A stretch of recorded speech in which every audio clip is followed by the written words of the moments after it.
Okay, hello. My name is Brian Dixon, and I'm a photographer out in Kodiak, Alaska.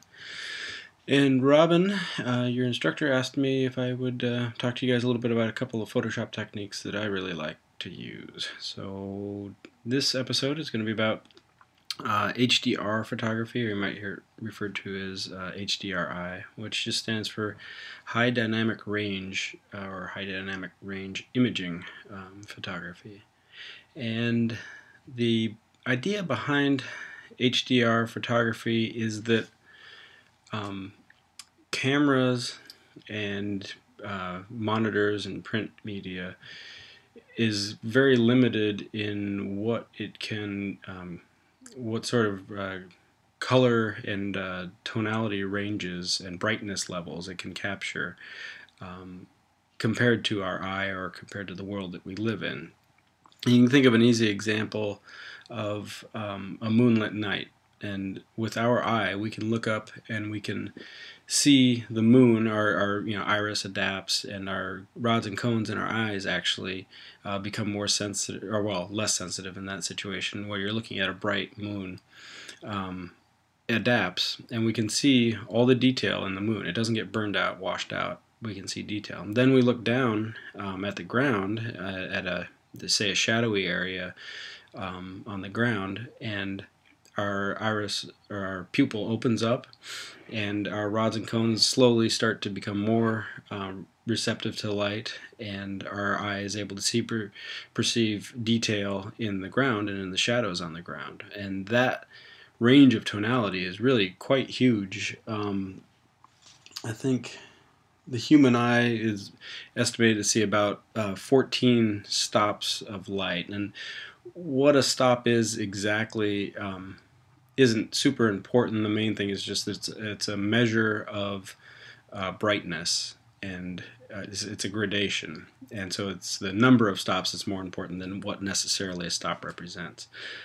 Your average digital camera, its sensor can record only about 8 to 10. They're starting to become some that are much more sensitive, and I expect in the future we'll have cameras that are far more sensitive than our eye even, and we won't need to use HDRI photography. But for right now, it's a useful technique.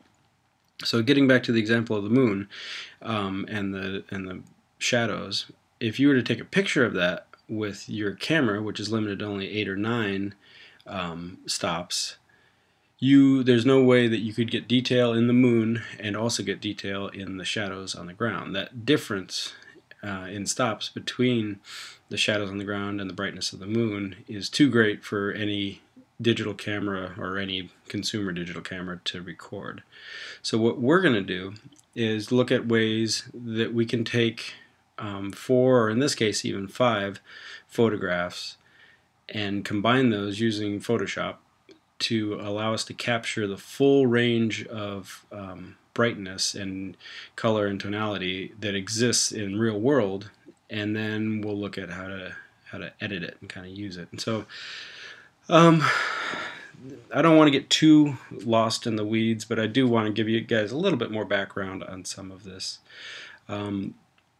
just so you understand a little bit of why and kind of what we're dealing with and why it gets a little bit complicated in some areas. So one thing I'll bring up is, well, let's go to shades of gray here. Okay, so this is just kind of a representation of tonalities and how many gradations there are of gray just in this example. I believe there's 17, and you could refer to that as kind of what do they call it? 17, not bits, but units, we'll say, of gray.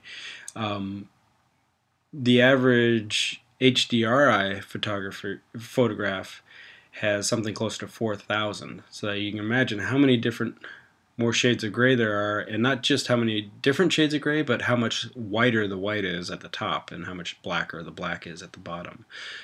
Here's another kind of way of looking at it. And this gets into bits, which I'll just touch on without getting too far into it, but a bit is the way that computers store information, and all sorts of information, not just photography or light and dark values. But so 1 bit, well, it's related to binary language, and so binary language is just either on or off. It's a 1 or it's a 0. It's either light or it's dark, and that's 1 bit.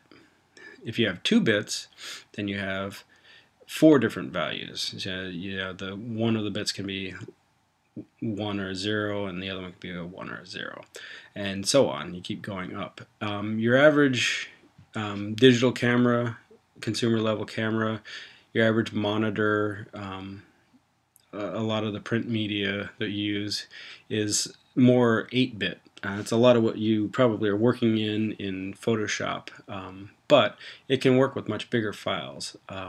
And what we're actually going to do is produce a 32-bit file. And so you can imagine, again, the difference, between this is 8 bits and between this and 32. The amount of difference between the lightest light and the darkest dark is much, much larger. And it gives us the ability to capture all of that information, and then we can kind of extract it as we wish later. So, if that makes any sense, now let's make it even more confusing.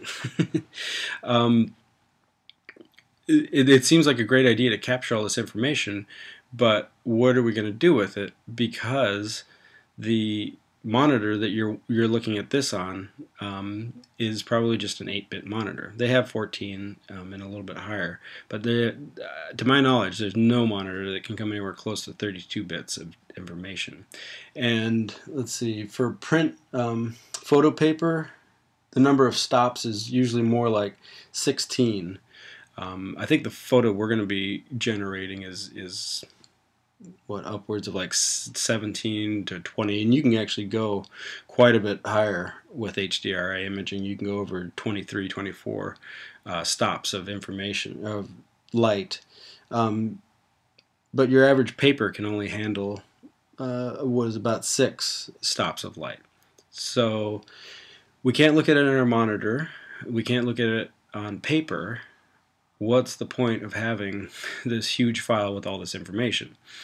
And the usefulness of it comes in when we can start to kind of compress that file the way that we want to. And I'll show you this a little bit more. It'll make a little bit more sense when we actually create a file. But we can selectively draw out that detail in the shadows and that detail in the moon. And with the HDR photograph of that same moonlit night, we could actually get plenty of detail in the moon and plenty of detail in the rocks. And you actually have to be kind of careful that you don't turn it into a daylight scene because all that information is there, and if you don't handle it properly, that could happen.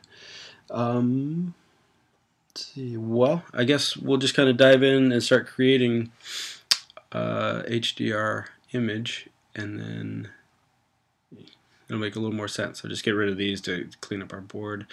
And the image we're going to be working with is of a church. My sister-in-law got married recently in Mount Lebanon in Pittsburgh.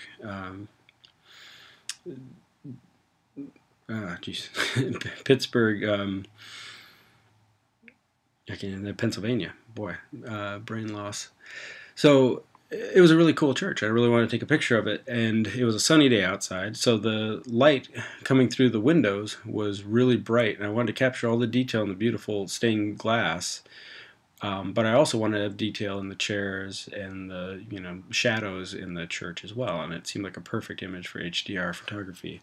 So in the file that I gave you guys, there's 5 images that I took. A little bit about taking HDR photographs. If you want to do this, I highly recommend it. It's best to shoot them in RAW. The files you have are going to be JPEGs because we don't. It would take too much time to download full RAW images. The images that my camera is producing are like 20 megabytes RAW, and they're like 4 JPEGs. So it's just too big for this sort of a demonstration. But if you can shoot them in RAW, and then the way you shoot them, there can't be any movement of the camera in the shot. And so you can set it up to do bracketed exposures. Nikon is really nice for this. Canon is not so much because it only does 3 exposures. But generally you set the exposures about 2 stops apart, 1 or 2, depending on how many you're going to take. And you try to figure out how you can get information in the low and in the high end and cover that. So that determines how many exposures you're going to take. I took 5, and I might have even been able to take 1 more. But so anyway, let's open some photos. If you go over to the file, and I apologize, you're not going to be able to see this in the video, but you go over to the file menu and you'll see it pop up. You go down to automate, and then come over, and now you can see. And here we have merge to HDR Pro. So we'll open that dialog box. And this is a CPU intensive process, so you might set aside some time if your computer isn't super fast. So you get this box. You can also open them all in Photoshop first, and then this button will be illuminated and all the files will appear here that are open in your window. You just hit add all files, or we can go to browse, go to desktop, HDR, and we'll just select all these images and hit open.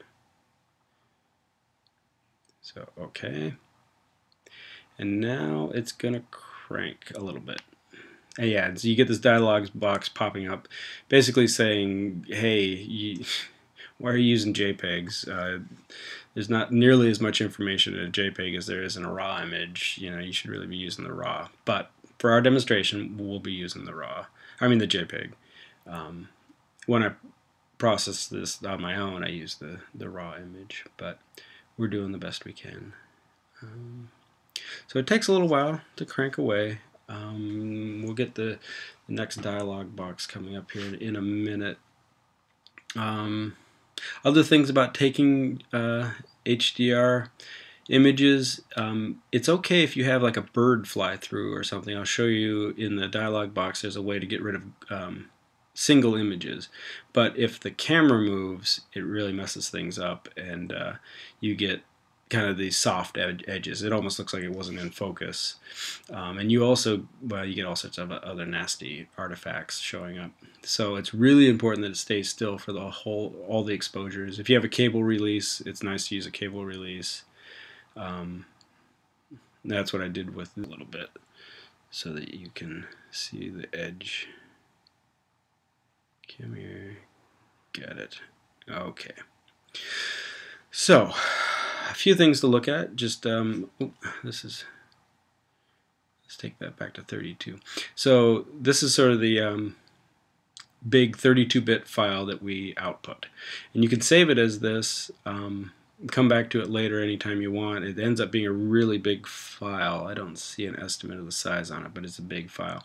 And over here, you see, is our histograph. And I don't know if you guys have talked about histograms at all, but what it is basically just a graphical representation of the light and dark in the image. And over on the left-hand side is the blacker than black, and you know what Ansel Adams calls inky black, with no detail in it at all. And over on the right hand side, all the way over here, is the chalky white area that has absolutely no detail in it whatsoever. And what you can see in this image, like the lights are burned, they call it burning it out too. The lights are completely